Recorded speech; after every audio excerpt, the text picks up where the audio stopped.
Fu il momento, infine, in cui venne a frantumarsi la solidità dell'autarchia culturale e resa possibile alle fonti l'inquisizione dell'arte europea. Anche Motti è sollecitato ad effettuare controlli, a operare confronti. È presumibile che su una linea di elettive affinità, soprattutto al corso del grande realismo francese, si sia accostato da Géricault a Courbet, fino a Daumier, fino a Millet, senza peraltro trascurare i movimenti rivoluzionari fondamentali di questo secolo, massimamente il fauvismo e il cubismo.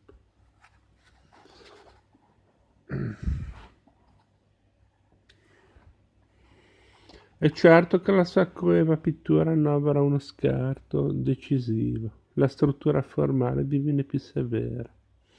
Il ritmo compositivo aspira a una cadenza più solenne e grave, eliminando ogni forzatura di ascendenza espressionistica.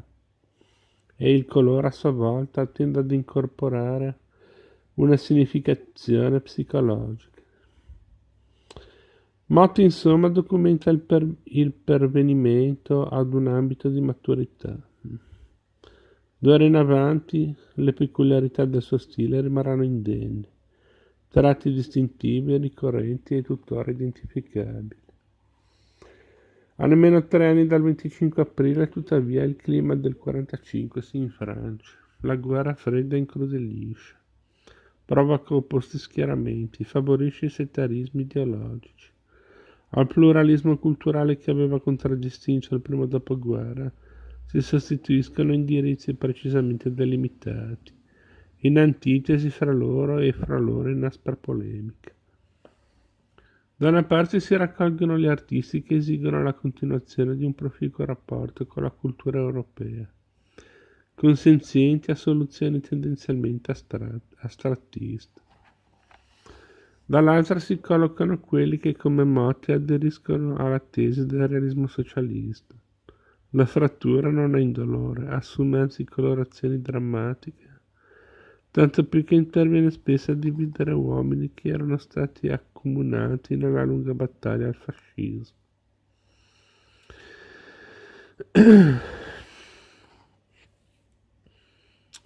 Rimeditando questi avvenimenti dopo più di 30 anni, vale a dire con un'ottica liberata da ogni contingente pregiudizio, subito si palesano in plastica evidenza i guasti che essi hanno prodotto, così che accanto a poche autentiche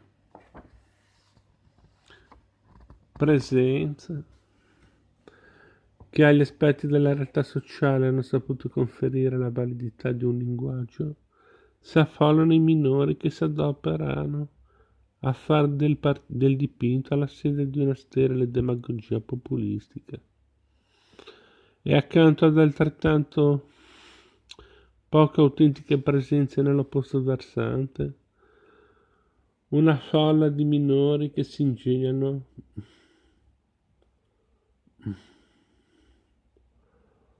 in una traduzione passiva d'altrui linguaggi, incagliandosi nelle paludi di un gramo formalismo. Infedeltà ai propri credi ideologici e infedeltà anche alla propria disposizione operativa. Motti partecipa senza riserve al movimento realista e ne diventa tosto un animatore.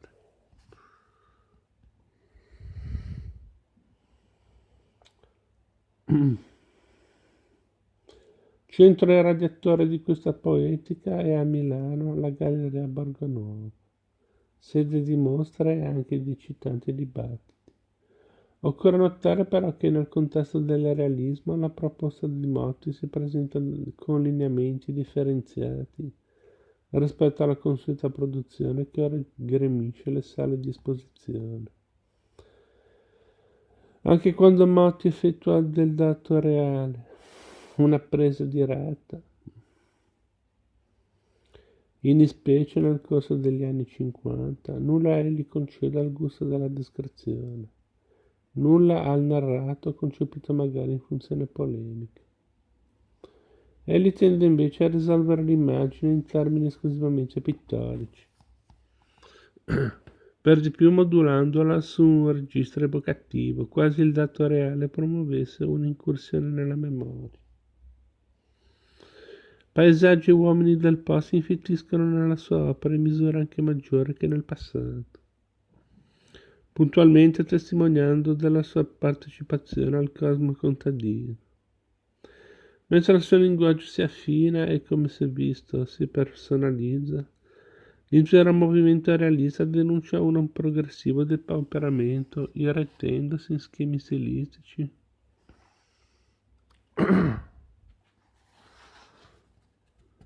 sempre più devitalizzati, sempre più simili ad astrazioni retoriche, sino ad essere posto in crisi dagli interventi delle più giovani generazioni.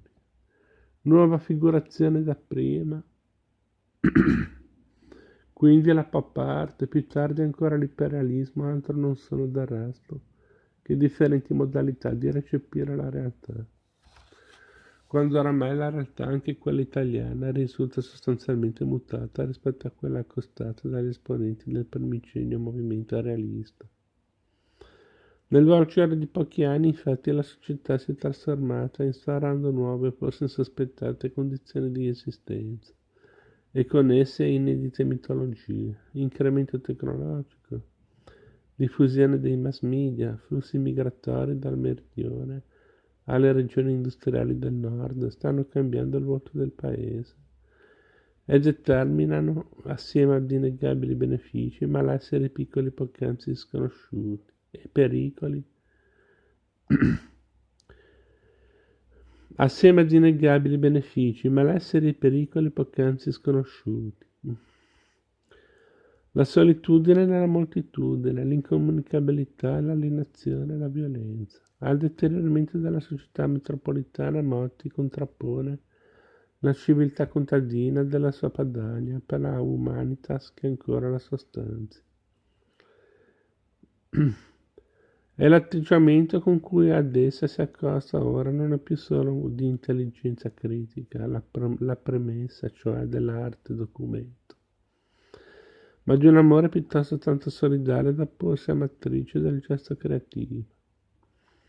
Questo atteggiamento non è mutato nel corso di un itinerario tanto lungo, né mutato è il senso dell'immagine di Motti, nonostante essa abbia evoluto la propria sintassi e si sia schiusa ai portati di una sensibilità più tesa e vibrante, di una fantasia più fervidamente stimolata. Anche nel volgere degli anni 70 Motti infatti insistito e tuttora insiste in questo primo scorcio